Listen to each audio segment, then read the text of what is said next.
চার করা হলো যে আবু নাসের মোহাম্মদ রহমতুল্লাহ প্রথম রাস্তার উপর চেয়ার বিছিয়ে প্রতিবাদের ঝড় তুলেছিলেন।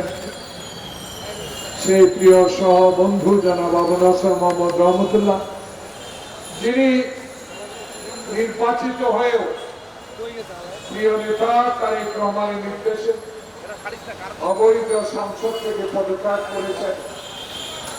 আমার প্রিয় সহকর্মী বগুড়ার কৃষি সন্তান যারা মোশাররফ হোসেন সহ সবাইকে আজকের এমন একটি গুরুত্বপূর্ণ বিষয়ে বক্তব্য রাখার জন্য আজিবিটি ইসরায়েলের পক্ষ থেকে আন্তরিক শুভেচ্ছা জানাচ্ছি। প্রিয় সাংবাদিক বন্ধুরা, অনেক কষ্ট করে আমাদের কথাগুলো জনগণের কাছে পৌঁছে দেওয়ার জন্য গুরু দায়িত্ব আপনাদের। সেই গুরু দায়িত্ব থেকেও আপনাদেরকে সুযোগ দেয় না আওয়ামী লীগ। আপনাদেরকে গুলি করেছে, আপনাদের স্বাধীনতার উপর হস্তক্ষেপ করেছে, আপনাদের পত্রিকাগুলো বন্ধ করে দিয়েছে, আপনাদের চ্যানেলগুলোকে ডিজি ডিএফআই দিয়ে নিয়ন্ত্রিত করেছে। আজকে স্বাধীনভাবে এই জাতির বিবেক প্রেস ক্লাবের সামনে দাঁড়িয়ে আমরা আশা করছি ডক্টর ইউনূসের এই সরকারের অধীনে আপনারা বুক খুলে স্বাধীনভাবে স্বাধীন কলম দিয়ে আপনাদের লেখনী দিয়ে বাংলাদেশের মানুষকে 16 বছরের ইতিহাস, জুলুমের ইতিহাস, অত্যাচারের ইতিহাস, মায়ের বুক খালি করার ইতিহাস আপনারা তুলে ধরবেন, এইটুকু আপনাদের কাছে চাই। আপনারা টিয়ার গাছের সামনে দাঁড়িয়ে সেদিন প্রতিবাদ করেছেন, আপনারা গুলির সামনে দাঁড়িয়েও এক পা পিছ পা হার নাই। তারাই আজকে বাংলাদেশের স্বাধীনভাবে লেখার কথা বলার, টেলিভিশনে বলার সুযোগ পেয়েছেন একটি মাত্র কারণে, আবু সাঈদ খোকনের রক্ত মুগ্ধের রক্তের বিনিময়। আবু সাঈদ মুগ্ধের কবরে ফুলের গাছ বড় হয়েছে, চারিদিকে সুরভ ছড়াচ্ছে, আকাশের তারাগুলো জল জল করে মিটি মিটি চলছে। তখনই ডক্টর ইউনূস বাংলাদেশের 16 কোটি মানুষের দায়িত্ব হাতে নিয়েছেন। সেই দায়িত্বে আজকে আবার কুচক্রীরা, আবার আওয়ামী লীগ প্রেতাত্মারা, আবার শেখ হাসিনা সেই লোকগুলো বাংলাদেশের এই সরকারকে অস্থিতিশীল করার, ষড়যন্ত্র করার প্রক্রিয়া শুরু করেছে। প্রিয় ভাইয়া, ডক্টর মোহাম্মদ ইউনূস বাংলাদেশের আকাশে আমি মনে করি একটা নক্ষত্র। তিনি বাংলাদেশের মানুষকে বিশ্বের দরবার উজ্জ্বল করে তুলেছেন। যেভাবে 1971 সালে আমরা স্বাধীনতা যুদ্ধ করে বাংলাদেশের মানচিত্র পৃথিবীতে একটা স্থায়ী করে উঠাবার ব্যবস্থা করে দিয়েছিলাম, সেই বাংলাদেশের স্বাধীনতাকে সম্পূর্ণভাবে ধ্বংস করে দিয়েছে শেখ হাসিনার বাবা শেখ মুজিবুর রহমান। শেখ মুজিবুর রহমান স্বাধীনতায় কোথায় আপনি যুদ্ধ করেছিলেন? আপনার দল কোথায় যুদ্ধ করেছে? কোন সেক্টরে আপনার লোক যুদ্ধ করেছে? কলকাতায় বসে শ্রীদেবী রেখা অমিতাভের ছবি থেকে যারা দিন কাটিয়েছেন, সেই লোকেরাই বাংলাদেশে 16 বছরের পাথরের মতো চেপে বাংলাদেশের গণতন্ত্রকে চিবিয়ে চিবিয়ে হত্যা করেছেন। আজকে আবার আপনারা আমাদের প্রিয় নেতা ডক্টর মোহাম্মদ ইউনূসের বিরুদ্ধে ষড়যন্ত্র শুরু করেছেন। আমি নির্দ্বিধায় বলতে চাই, বুকের সাহস নিয়ে বলতে চাই, আল্লাহর নামে আমরা শপথ করেছি, বাংলাদেশে যারা আমার মায়ের মুখ খালি করেছে, যারা আবু সাঈদকে 2 হাত তুলে যিনি গুলি খেয়ে আত্মহত্যা দিয়েছেন, তার রক্তকে বাংলাদেশে মানুষ কোনোদিনও বৃথা যেতে দেবে না।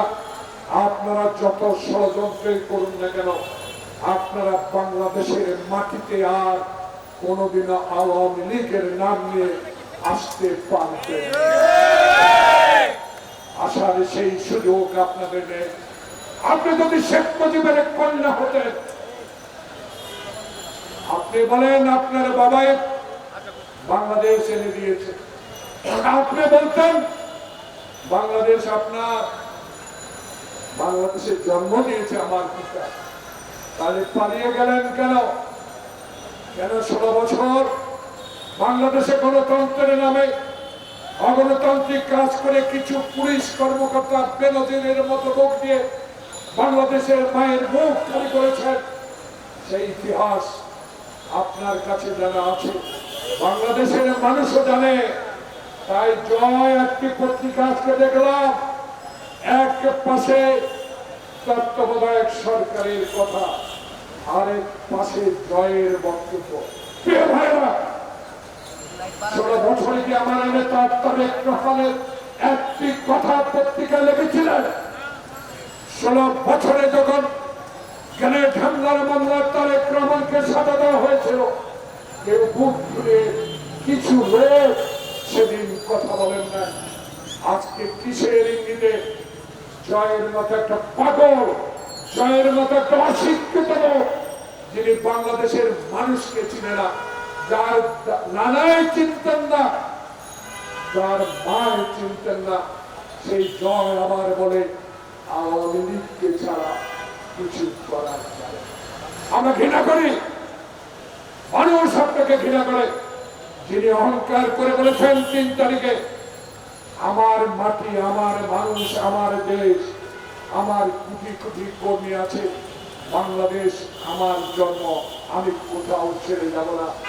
সেই মানুষটি লুকিয়ে পদত্যাগ করে ভারতের মোদী আচলের নিচে আপনি বসে আছেন।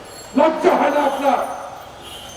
যে ব্যক্তিটি বাংলাদেশে মানুষের অধিকার ক্ষুণ্ণ করে ভারতের সাথে আঘাত করে, যে মানুষটিকে ফালানির লাশের বিরুদ্ধে কথা বলার সুযোগ কোনোদিনও দেন নাই, যে ব্যক্তিটি ভারতীয় সীমান্তে আমার ভাইদেরকে গুলি করে হত্যা করা হয়, সেই কথার ভিন্ন আপনি সংসদে আমাদেরকে বলার অধিকার দেন নাই, সুযোগ দেন নাই।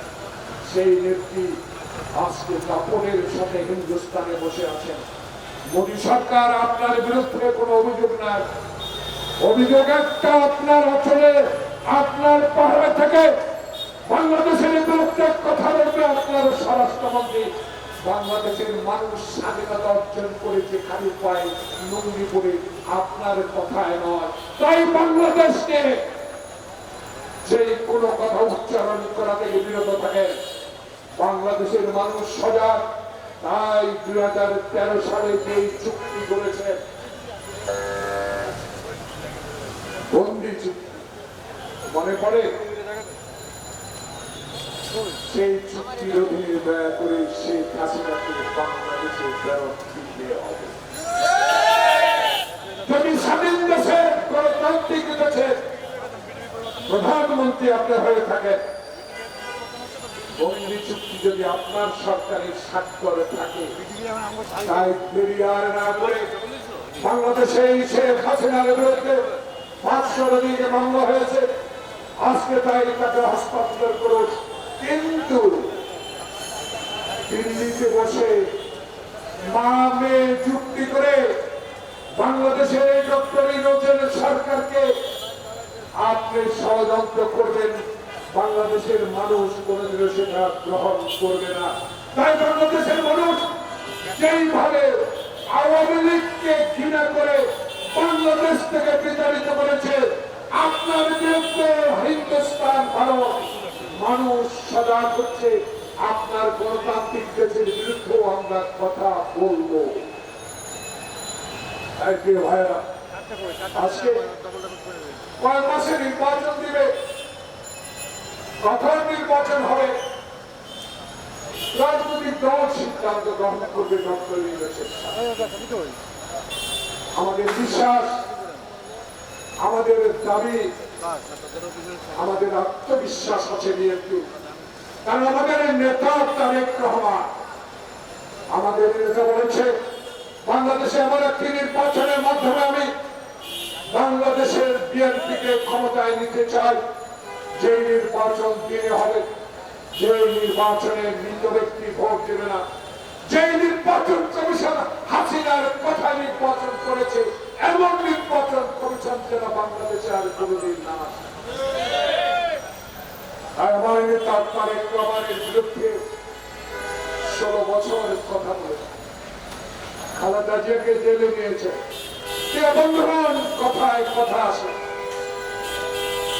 তারেককে এত ভয় কেন জানেন? খালেদা জিয়াকে এত ভয় কেন জানেন? আপনাদের অবগতির জন্য বলতে চাই, 1980 সালে আমার নেতা স্বাধীনতার ঘোষক শহীদ প্রেসিডেন্ট জিয়াউর রহমান যখন ভারত সফরে যান, তখন ইন্দিরা গান্ধীর সাথে একটি বৈঠকে ইন্দিরা গান্ধী রিকোয়েস্ট করেছিল জিয়াউর রহমানকে যে শেখ হাসিনাকে ফেরত দেন, তার সম্পত্তি ফেরত দেন। আমার নেতা স্পষ্ট করে বলে দিয়েছিল সে আসল বিদেশে তার সকল সম্পদ ফেরত দেওয়া হবে। 17 মে না 13 তারিখে আপনি বাংলাদেশে আসলেন, 2 সপ্তাহ পরে জিয়াউর রহমান কেন খুন হলো এটা এখন আমরা জানার ইচ্ছা জাগে আমাদের। ষড়যন্ত্র আপনি করেছেন, ষড়যন্ত্রকারী আপনি। বাংলাদেশের সকল সাংবিধানিক প্রতিষ্ঠান আপনি ধ্বংস করে দিয়েছেন নিজের হাতে। বিচার মানে আমি তাল গাছ, আমার বিচার যখন পক্ষে যেত না এসে লাঠি মারতেন। আজকে এই হাইকোর্টের সামনে মামলা ফেলার দৃষ্টান্ত আপনারাই দেখিয়েছেন আওয়ামী লীগ। তাই বাংলাদেশে তারেক রহমানকে ভয় একটি কারণ, তারেক রহমান শহীদ প্রেসিডেন্ট জিয়াউর রহমানের সন্তান।